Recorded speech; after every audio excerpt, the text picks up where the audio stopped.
Hello, everyone, and welcome back to that Eurovision side, Eurovision with a slice of life.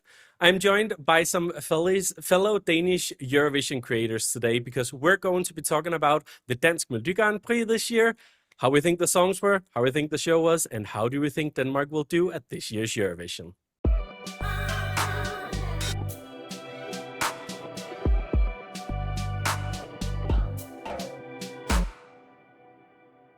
So Denmark once again held its Eurovision selection Dansk Melodi Prix just a couple of days ago, and we are here to talk about the selection. Like I said, I am joined by some other Danish creators who I think, just like me, definitely enjoyed this competition this year. I think, Mike, I'm gonna go to you first. What were Yeah, some of your impressions of the show here in general? I think in general, I think it was a bigger, the level of the whole show was actually more visual, nice to look at, but also the songs in general was just a higher level from what we have seen before. So I'm really happy, actually. Definitely. I think that hits it right on the spot there. And I think there were also a lot of diversity this year, which is not something we always got. So that was really nice to see. Mila, you also watched the show, of course. You watched it from inside of the arena. What was Yeah. some of your highlights this year? Well, my highlight is that the production, I think, was the best production we have had in many years. You can see that a lot of work was put into it, that the staging of the songs were on a much higher level than usually. So it looks like that the Danish broadcaster, took it very, very seriously, which I think you could see in all aspects of the show. So I also enjoyed it very much in the arena. Yeah. Yeah, and was there anything that you might feel like was a little different, maybe watching it in the arena compared to, I can imagine you've seen the television show afterwards as well. Yes, I think the atmosphere was great. Like everyone was standing up during every song, which I don't think I've actually experienced before. So there was a great atmosphere that, of course, you can feel it on television, but it was much more present, being there in person. And I think also some of the stagings actually look better in person than they did in television. Wow. Okay. Well, we had a lot of great staging this year. We Definitely. did. I think for myself as well, while I think the production was a little smaller this year, it definitely felt like that because we were in a small arena. It was a smaller stage, but I think they pulled it off rather well still. I think there was a focus on making a show that worked really well locally, but also internationally. I think I personally definitely very much enjoyed the interval act all about Kjell and his Melodi Grand Prix journey. I think maybe a lot of internationals won't really understand that, but for us who knows a lot about the Melodi Grand Prix history here, there's definitely a lot of songs that I can remember that I've heard before. So yeah, I think all in all, like you both said, definitely a great show this year. And we had eight songs. Like I said, eight fairly different songs. There were some songs in the same genre. We're still in the poppy universe, of course, but there were also some songs that stood out this year. We're gonna come to the top three in a moment because I think it's very interesting and there's a lot to talk about. But I kind of want to know if there were any of the songs that didn't make it into the super final that you maybe want to highlight. Mila, I'm gonna come to you first this time. Yeah. I want to highlight Myrkur, song number 6. It was called Touch My Love and Die. This black metal folky kind of thing. It's not usually the type of music I listen to, but I think she conveyed her song very well on stage. She was also, I think, the first act in the running who didn't have a prop. But she still managed to present the song in such a nice way that was very authentic to her. You could feel that even if you didn't know her. And I liked the fire as well. So I think she also showcased that you don't need like a big prop to have a great staging. You just have to be authentic and know yourself as an artist. Definitely. Makes a lot of sense. Mike, what about you?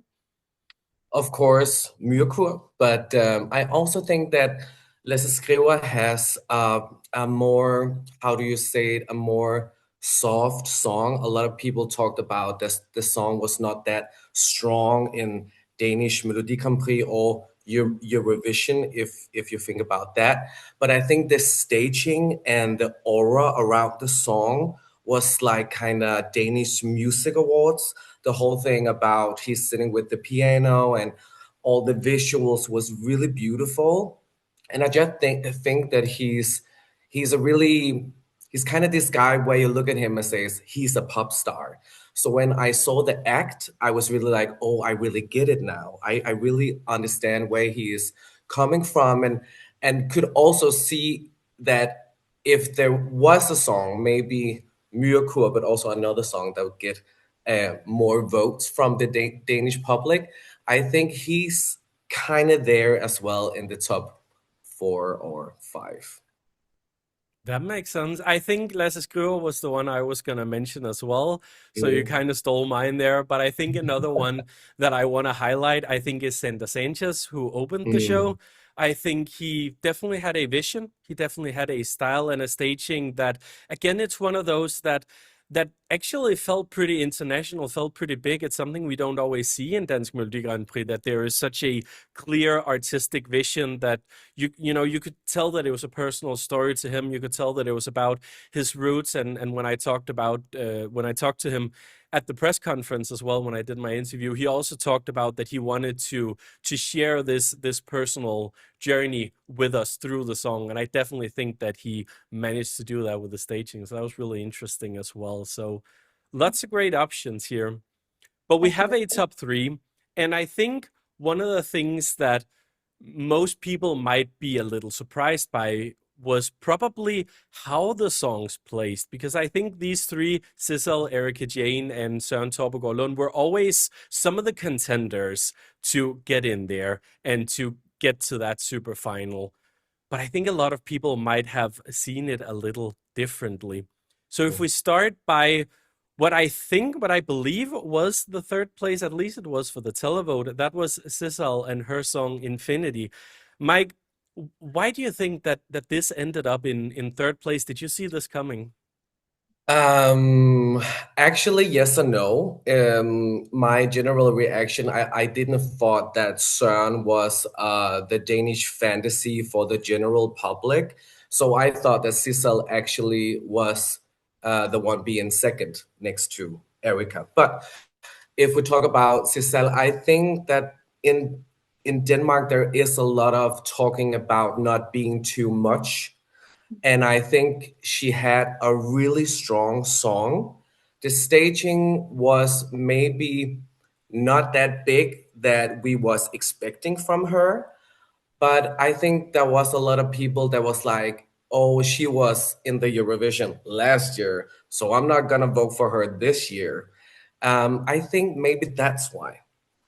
Yeah, I think that's definitely the feeling that I've had as well. And something that a lot of international fans won't know, but something that I definitely thought about was the fact that she was in the Danish edition of Strictly Come Dancing last year. And she was one of the bookies' favorites in the beginning. She is a fantastic dancer, of course, we all know that. But she was actually voted out of the program fairly early on in the stage, and way earlier than most people had expected. And that was due to the fact that she had one bad jury score and then she was out, which made me think that the general public, and there's a lot of those watching Dansk Melodi Grand Prix as well, maybe they weren't a big fan of her. We do have this thing in Denmark called the Jantelov, which is all about that, you shouldn't be too much, and you should be humble. You shouldn't be all of these things. That while I think Sissel is a fantastic performer, I think she's a fantastic person, and she's such a representative of Denmark in this contest. I do think to some people she is a little bit too loud, and in a tough competition like this, it's those little things that mean a lot when it comes to if you can get the public behind you. Mila, do you think the same? What did you like Infinity? Yes, I completely agree with everything both of you said. I also think Sissel has been on our screens a lot throughout the past year, and I think a lot of Danes or maybe tired of her, even though she's incredible. I don't know how you can ever get tired of her. And I also think the reason why she was so high in the odds is because the odds, I think, are mostly played by fans, the people who listen to the songs before it. And of course, she was going to be a big favorite, coming back and people already knowing her. Also international fans as well. She was very popular with international fans. So I think that is why we maybe got the picture that she was the big favorite, but didn't win in the end. That could definitely be it. Definitely. Second place, let's move on to that. That was Erika Jayne with Death of Me. And for the people who have been following me ahead of the contest know that this was my absolute favorite. I love this song. It's one of my most played songs of the year so far in my Apple Music. I absolutely adore it. I adore her. Erika Jayne is a fantastic artist and someone who's been in the industry for a while. So she knows what she's doing. She once again had a very clear vision, and the whole universe that she's built around this song, the whole like club atmosphere and the angel wings and everything. We had that all in the performance, and I think it was great. Mike, what did you think? I loved it. This was everything I needed from her, and I actually thought that she was gonna win the whole thing because I thought that she was kind of in the middle between the fans and the televotes, the herren fru Hakkebøf in Danish. In English is the normal people that don't watch Dansk Melodi normally, just tuning in. She was amazing. It was a great vocal. The staging was amazing. She had different kinds of things that she did in the performance with the whole light sticks, and it was everything I needed from her, and it was perfect. I agree. I loved it very much as well. And Mila, what about you? And maybe why do you think that this didn't end up winning? Why do you think this Mhm. only came second? Yes, I can also say this was my pre-contest favorite as well, and I loved everything about it. I think it looked even better in the arena because she had some incredible graphics all over. And yeah, I think she's very charming and very, very good with the camera angles as well. So I don't think she could have done really anything better. I think the reason she didn't end up winning is because there was simply a performance that was better, which we will talk about later, I think. Yes, I mean, that's actually what we're going to come to right now. And I think it perfectly leads us up to the moment because while a lot of people, I definitely saw a lot of love for Søren Torpegaard Lund and his song Før vi går hjem, I didn't really see anyone talking about it as a favorite going into the contest. But then we saw the performance. And I mean, my first like impression of it was just a jaw-dropping wow. That was my first impression there. And I started to have that feeling, especially when we got into the super final and it was there and it was up against the two others. I thought, you know what? This could win. And I think there was still a bit of me who thought, oh, maybe it's, for the more conservative people in Denmark, maybe it is too gay or whatever. And there's definitely been some talk in the Danish media, which we won't get into in this video, but there has definitely been some negative comments about it from some people who are just not on board on it, which is such a shame because this was absolutely fantastic. And what a performer he is. Mila, what do you think? What was your first impression on the night? I was flabbergasted. I just think I was sitting with my mouth open watching this whole thing, and I didn't even watch it on screen where it looks even better. But yeah, I think he has also been inspired by like a lot of other great performances throughout Eurovision. I know he's a Eurovision fan himself, and I think you can really tell this in this performance, which I love. Um, yeah, the whole choreography and how everything is timed and how he's interacting with the box and the dancers, everything is like perfect. There was like one weird camera angle where half of his face wasn't visible, so they need to fix that. But everything else, I think, was, I don't know if you can say beyond perfect, but I think it was beyond perfect. And I also love when he breaks out of the box and he turns like, it's very like dark blue when he breaks out of the box and it's this bright red color. I feel like he's coming into himself out in the open, which I think gives the song even more power and meaning. So yeah, I think it was so good. Lots of symbolism, lots of visual energy and artistic vision here, definitely. And yeah, there are some things I think as well that might need a little bit of tweaking. There is also when he dives into the box, or however you want to say it, you can see one of the cameramen in the shot because he doesn't get out of it quickly enough, which are little things. And it's, we've had for so many years that in Dansk Melodi Grand Prix, you look at the winner and think, oh, there's a lot of things that can be upgraded for a Eurovision stage. And that's not the case this year. It's just little things that needs tweaking. And then we are on our way to a very, very good performance in Vienna as well. Mike, what were your initial thoughts? I'm totally agreeing. I would say when I was to the press conference, when I saw Søren and should do my TikTok thing, I said to him, this song is my jam and I love it so much. So I knew this was my kind of song, but what I didn't knew was that Denmark also loved this performance and this song. So actually, I didn't thought that he was going to the top 3. So I was so amazed and yelled at the top of my lungs was when he was going to top 3. I love the staging. I love the dancing, as you guys say. There is a little about the camera angle sometimes and stuff like that. And I also think that the clothes, I would tweak something here and there. But in general, if we look at Sissel last year, then this is outrageous perfect. So I love him. I love the performance and I love the song. I'm so super happy. Super happy. That's great. I think a lot of us are. And I think there's been, I think we all three of us can relate to that feeling of being a Danish Eurovision fan. And, you almost have to, like when you come to work on the Monday and you have to explain, oh, why did this song win? And people never really get it. And I feel like this year it's just been different. Like I'm met with people who say, yeah, that was a pretty good song that won. That was a great performance. And I think internationally as well, there's been a lot of love for it, which is so nice to see. And which also leads me perfectly into, I think, probably one of the most important questions, which is, how do we think that this song is gonna do at Eurovision? And I'm gonna be careful. And I think we have to be a little careful, of course. There's still a lot of songs we don't know yet, but I could see this doing well. And I don't think a top 10 is entirely impossible. Mila, what do you think? Yeah, it is hard to say anything because we have 12 songs that are confirmed. But this is a really great song and this is a great performance. And I hope they keep it in Danish, first of all. Yes. I know they had some discussion about it the past few days, but I think it's very important they keep it in Danish because that will make it stand out even more. Yeah, we have been doing very well with the odds. I also noticed we're currently in 6th place, which is wild. This is not a feeling I think you have had as a Danish person since Emily, the Forest one. So I'm gonna be maybe a bit brave and go all out and say like top 10, maybe even top 5. We'll see. Yeah. Mike, what do you think? I would say top 5.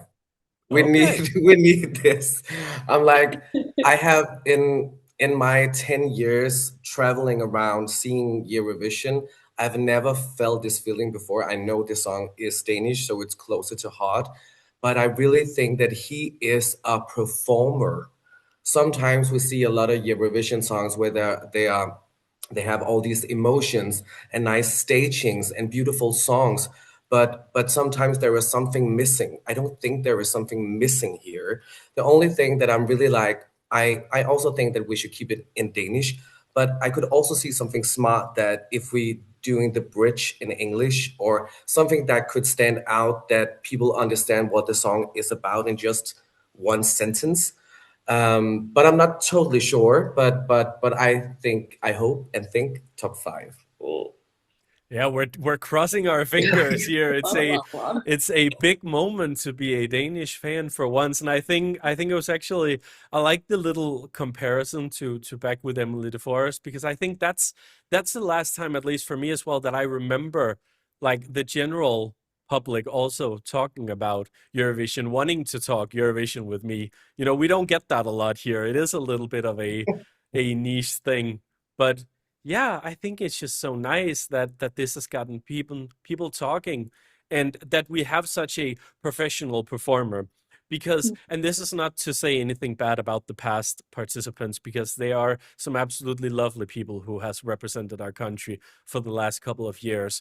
But there has been a lot of newcomers and people who aren't used to doing something like this in front of an audience. And I think with Søren having such a rich history doing musical theater, like he knows how to perform to an audience, and he knows even what to do if something goes wrong. He's such a total professional, and I think you need that for this kind of performance. And it's because he is so good that he is able to do a staging like this without it feeling budget or feeling weird or feeling stiff. Like he just does it so flawlessly, and I think that's really what matters. I think finally here, before we go, I just want to ask you a little bit as well, because now we've had some songs this year that I think a lot of us were really happy about. We've had a fantastic show. A lot of good things have come from this edition, and it's not always been like that. So I think, what are some of the things that you maybe hope stick around, and what are some of your hopes for the future of Dansk Melodi Grand Prix to make it even better, and for the show to potentially produce a Eurovision winner again one day? Mike, I'm going to come to you first. That is a huge question, first of all. Yes, But I I know. really think, I really think that now we have Sissal, that is a really big personality. I think that she changed the game to how are we viewing a winner in Danish Melodi Grand Prix. Because normally the people are, when I looked at a professional singer in Danish Melodi Grand Prix, I thought of them as very, how to say, not stiff, but really professional. And Sissel was more like outgoing. So she changed the game totally with the personality, and Søren is changing the game with the performance. So I really, those two things merging together in the next couple of years, I think that's going to be huge. And I hope that stick around.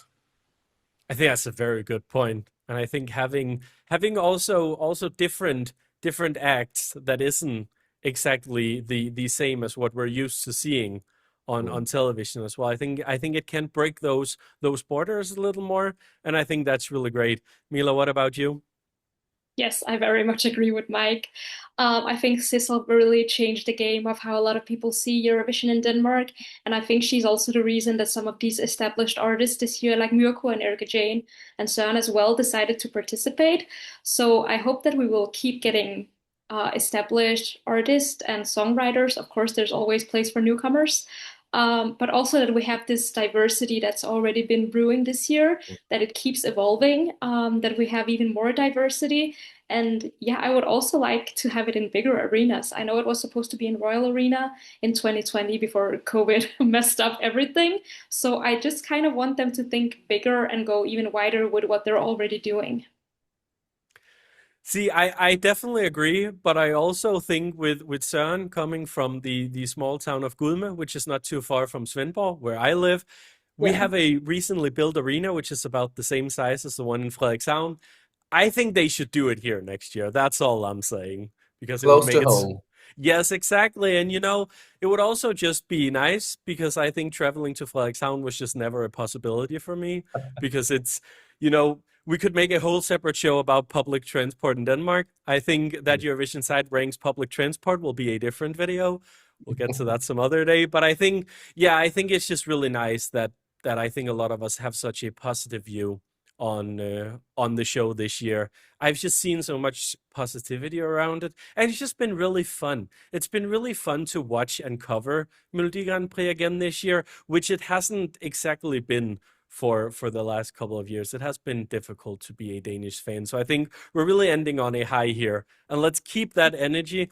Hopefully we'll get a good result this year that can keep the momentum going, and then next year will be fantastic as well. I think that's what we hope for, right? Yes. Exactly. Definitely. Well, thank you so much to both of you for wanting to join me for this little conversation today. Thank you for the invite. Yes, Of thanks for course. letting us join. Yes, and thank you to everyone watching. Remember to follow along on our YouTube channel, that Eurovision site. Find us on all the socials, on X, on Blue Sky, on Instagram, TikTok, wherever you want to find us. We are at That Eurosite on most places. And of course, check out the website, thateurovisionsite.com, for all the latest Eurovision coverage. Thank you for now, and have en god dag.